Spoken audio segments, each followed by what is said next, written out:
Our objective is to ensure that the people affected by the invasion of Ukraine have a platform from which they can express their stories, while documenting this historical period for future generations. Good morning or good afternoon. I am Rupert Slade at Budapest FM, The People Story. We should have a guy with us, but he's late. I hope he's coming. I think he's in a cab. He's Omar from Morocco, who came to Budapest on Wednesday, and we would love to hear his story, but things happen. I think he had quite a lot to drink last night. Maybe who blames him in the current situation? That's kind of one of the ways you might deal with the stress that these people have been suffering. Some of these people have been suffering. So I'm waiting for Omar. But anyway, let me just tell you, I took Sergey and Svita in a week ago on Sunday, and it's been an incredibly heartwarming experience. And all I will say is that if you have space in your house, it's a wonderful thing to do.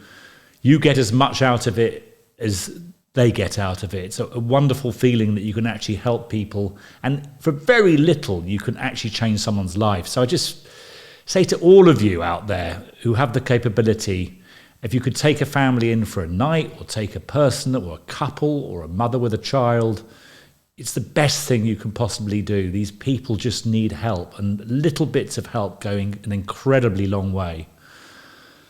I also want to give a shout out to my friends in the UK, because I'm just really rather exasperated with our British immigration policy. The whole of the European Union are letting people in without visas, waived visas.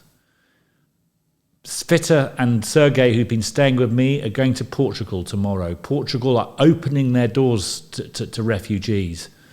In Britain, you can arrive. To get to Britain, you can arrive in Calais. There is no processing device, and you get sent to Paris or Brussels to get processed. These people do not need complicated forms at this time.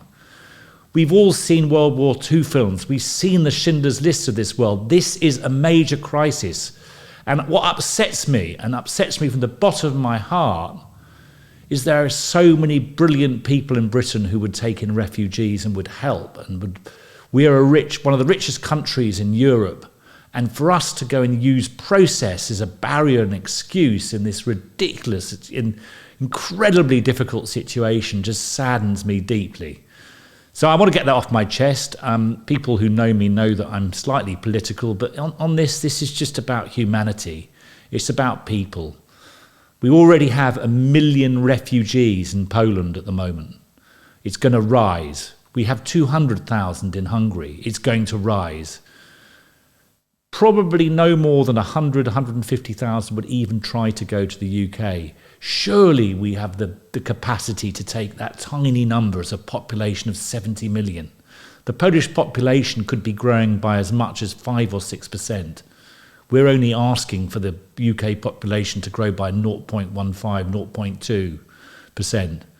And let me add, the people I've been interviewing here and the refugees I've met, they don't want to stay in Hungary or the UK or Portugal. They just need a safe haven so they can go back, and hopefully they can go back soon and this ghastly war is over. All they want is a place where they can be safe, have an education for their children and a support system. Surely the world has grown up enough and learnt enough to go and offer that. On the other hand, I'm just amazingly impressed by so many of my friends who've taken in refugees and are doing stuff and taking cars to the border. And the more of that we do, the better. I'm also I run a comedy club called Hot Paprika, and we're having a big gig on Sunday, on Friday, raising money with migration aid for Ukraine. So if you could come, it would be great. It's on at Mani on Friday and starts at around 7:30, 7:45, and we've got some of the best comedians in Hungary, English language-speaking comedians in Hungary from all over the world performing. And I'd love to see you down there, and the more we could raise, the better.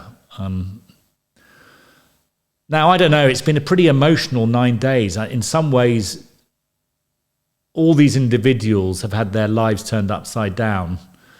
My wife went to Romania on business, and in a sense, my life is slightly turned upside down. I've met these fantastic people with incredible stories. And I feel I feel quite emotionally drained. All I ask is people,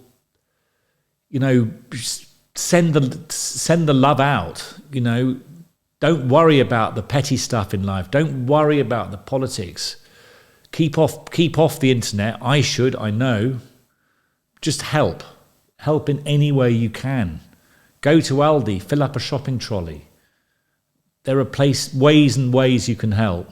We despair. In 1938, Germany went to the Sudetenland, and we're seeing the same thing happen. We're seeing a mass exodus of refugees on a level that Europe really hasn't seen since the Second World War. And, just remember that Ukraine is very similar to a European country. I mean, Kiev is a civilized, fantastic city. I've been there. It's amazing. As is Lviv. It's smaller, but again, it's a really developing democracy, a fast developing democracy. They need our help and support. I kind of want to send a bit of love out, really, and I want us to sort of think what we can do to make this situation as bearable as possible, because it's not getting any better. The Russian army seem to be desperate. They seem to be blowing up things willy-nilly. They're striking the whole of Ukraine, and particularly the bigger cities, by air. Sometimes in life can start feeling a bit purposeless when you're living in a nice, comfortable, middle-class, cosy environment like most of us do in the UK and even in Hungary and the US. But if this doesn't move people and give people purpose, I don't really know what does. This is a special moment in history and time. And at the People Story with my friend Ray, who's the producer of these podcasts, it's so important that these stories get told and got listened to from around the world, because it's a moment in time. We're meeting people when they've literally just come out and they've just recently experienced. These aren't memories of 30, 40 years ago. These are absolute red-hot memories of the moment.